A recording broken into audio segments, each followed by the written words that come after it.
चलिए, वंदे मातरम। आज हम देखने वाले हैं समसूत्री विभाजन के बारे में। ठीक है, हम लोगों ने सूत्री विभाजन के बारे में इससे पहले देख लिया था। जो लोग नहीं देखे होंगे डिस्क्रिप्शन में मिल जाएगा लिंक आप लोग को।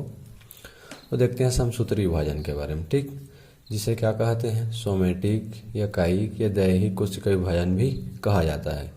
ठीक है, समसूत्री इसमें क्या होता है, जो गुणसूत्र की संख्या रहती है वह समान रहती है। मतलब मातृ पितृ वाला जो कोशिका रहता है, जिससे नए क्या होता है कोशिका संतति कोशिका का निर्माण होता है, उनमें भी उतनी ही संख्या में गुणसूत्र होते हैं जितने क्या होते हैं मातृ पितृ कोशिकाओं पाए होते हैं। इनमें द्विगुणन होता है। क्या होता है, गुणसूत्रों का द्विगुणन होता है। इसे इक्वेशनल विभाजन भी कहा जाता है। दैविक कोशिकाओं में पाया जाता है। स्ट्रासबर्ग ने 1870 में देखा था। ठीक है, लेकिन अध्ययन किन्होंने किया था, बावेरी और फ्लेमिंग ने। कब, 1879 में। अब देखते हैं पूरा कैसे होता है। सबसे पहले कैरियोकाइनेसिस पढ़े हैं, देखे थे, कैरियोकाइनेसिस और साइटोकाइनेसिस, इंटरफेज वगैरह।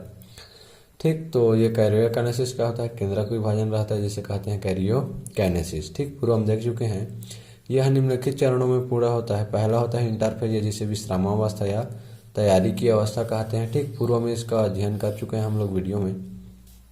आगे देखते हैं क्या, पूर्वावस्था या जिसे कहते हैं प्रोफेज। पूर्वावस्था या प्रोफेज, इसमें क्या होता है, जो केंद्रक रहता है वह गोल हो जाता है, गोल हो जाता है, बड़ा हो जाता है। ठीक है, ये रोटेशन वाला प्रॉब्लम अपने साथ होता रहता है। गोल हो जाता है, बड़ा हो जाता है, कोशिका द्रव्य सघन भी हो जाता है, क्रोमोसोम बनना प्रारंभ हो जाता है, छोटा मोटा तर्करूप होना हो जाता है, सेंट्रोसोम 2 भागों में विभाजित ठीक है होने लगता है। और क्या होता है, प्रारंभ में जो केंद्रक रहता है, केंद्रक झिल्ली रहता है, वो सब धीरे धीरे गायब होना प्रारंभ हो जाते हैं। गुणसूत्र मध्य रेखा की ओर चलने लगता है। ठीक है, यह गति करने लगता है। ये सब होता है किसमें, प्रोफेज या पूर्वावस्था। दूसरा देखते हैं मध्य अवस्था या मेटाफेज। अब जो केंद्रक झिल्ली रहती है गायब होना प्रारंभ हुई रहती है प्रोफेज में, वो मेटाफेज के आते आते पूर्ण रूप से क्या हो जाती है, गायब हो जाती है, केंद्रक झिल्ली और केंद्रिका। ठीक, सभी गुणसूत्र क्या होते हैं, मध्य में तैयार हो जाते हैं। विभाजित होने के लिए मध्य में क्या होते हैं, जाकर के तैनात हो जाते हैं, खड़े हो जाते हैं। अब बताओ किधर जाना है, किसमें बांटना है, हम लोग कौन से दिशा में जाएंगे, ठीक है, या कौन से कोशिका की तरफ हम लोग जाना है, इस प्रकार से तत्पर रहते हैं। गुणसूत्र में 2 क्रोमेटिड दिखाई देने लगते हैं। ठीक, क्यों, क्योंकि वही मध्य में जाकर अलग हो जाते हैं इस प्रकार से। एक क्या है इस दिशा में, एक तो इस दिशा में।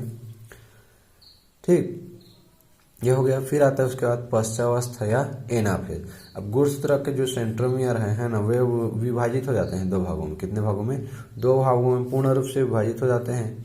क्रोमेटिड पूर्ण रूप से अलग हो जाते हैं, गुणसूत्र अलग अलग हो जाते हैं, विभाजित हो जाते हैं और ध्रुव की ओर जाना प्रारंभ कर देते हैं। मतलब उत्तरी ध्रुव और दक्षिणी ध्रुव, एक एक ध्रुव की ओर। ठीक, गुणसूत्र इस प्रकार से किस रूप में बदल जाते हैं, वी, एल, जे या आई के रूप ग्रहण कर लेते हैं। ठीक है, अलग अलग जितने भी गुणसूत्र पाए जाते हैं, तो कोई वी का रूप ग्रहण कर लेता है, कोई एल तरह का, कोई जे तरह का, कोई आई तरह का। ध्रुव पर गुणसूत्र पहुंच जाता है। ठीक है, अब धीरे धीरे आगे बढ़ता रहता है, मध्य में रहता है वो, धीरे धीरे वो क्या होते हैं, ध्रुव पर पूर्ण रूप से पहुंच जाते हैं, अलग अलग ध्रुवों पर। ठीक है, एक दूसरे के विपरीत दिशा में अलग होकर के। फिर होता है अंत्यावस्था या टीलोफेज।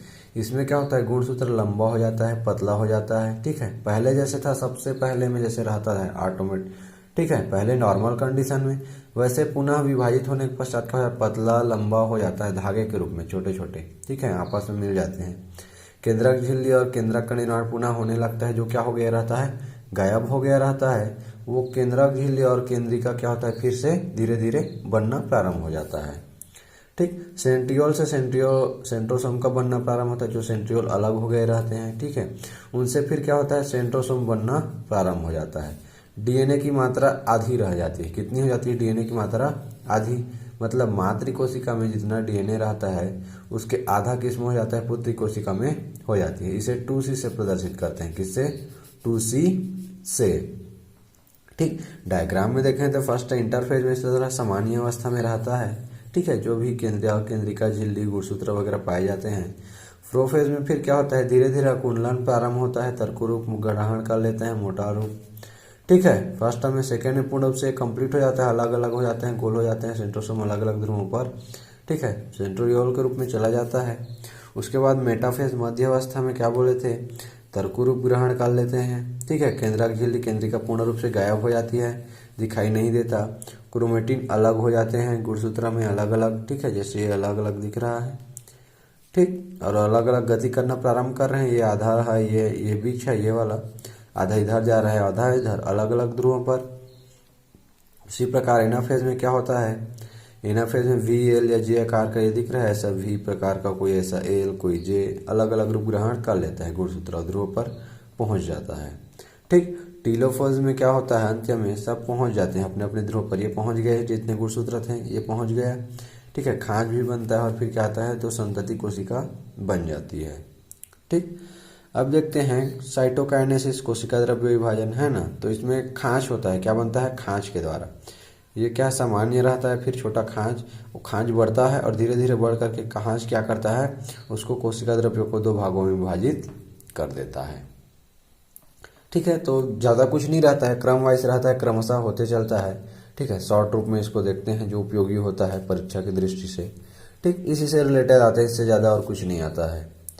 ठीक, तो पूर्वावस्था में तैयार गोल बड़ा कोशिका द्रव्य क्रोमोसोम बनना छोटा मोटा होने लगता है, केंद्रिका गायब होना प्रारंभ हो जाता है, गुणसूत्र बीच में चला जाता है विभाजित होने के लिए। मध्य अवस्था में केंद्रक केंद्रिका पूर्ण गायब हो जाता है। ठीक है, गुणसूत्र मध्य में तैयार रहते हैं बंटने के लिए। ठीक, क्रोमेटिन अलग अलग दिखता है। पश्च में क्या देखे थे, गुणसूत्र सेंट्रियोमेर विभाजित हो जाते हैं, क्रोमेटिड अलग हो जाते हैं, गुणसूत्र अलग अलग। ठीक है, विभाजित हो जाते हैं और ये ध्रुव की ओर धीरे धीरे जाना प्रारंभ करते हैं, जिससे इनका आकार वी एल जे या फिर आई आकार का दिखाई देने लगता है। ठीक, अंत्य में क्या होता है, गुणसूत्र अपने अपने ध्रुवों पर पूर्ण रूप से पहुंच जाते हैं। ठीक, और पहले के समान सामान्य अवस्था में लंबे पतले धागे की संरचना रूप में परिवर्तित होने लगते हैं। जो गायब हो गया रहता है केंद्रिका और केंद्रक झिल्ली, वो भी धीरे धीरे बनने लगते हैं। और सेंट्रोसोल क्या करता है, सेंट्रियोल सेंट्रोसोम का निर्माण करने लगता है। डीएनए की मात्रा आधी हो जाती है, जिसे 2C से प्रदर्शित करते हैं।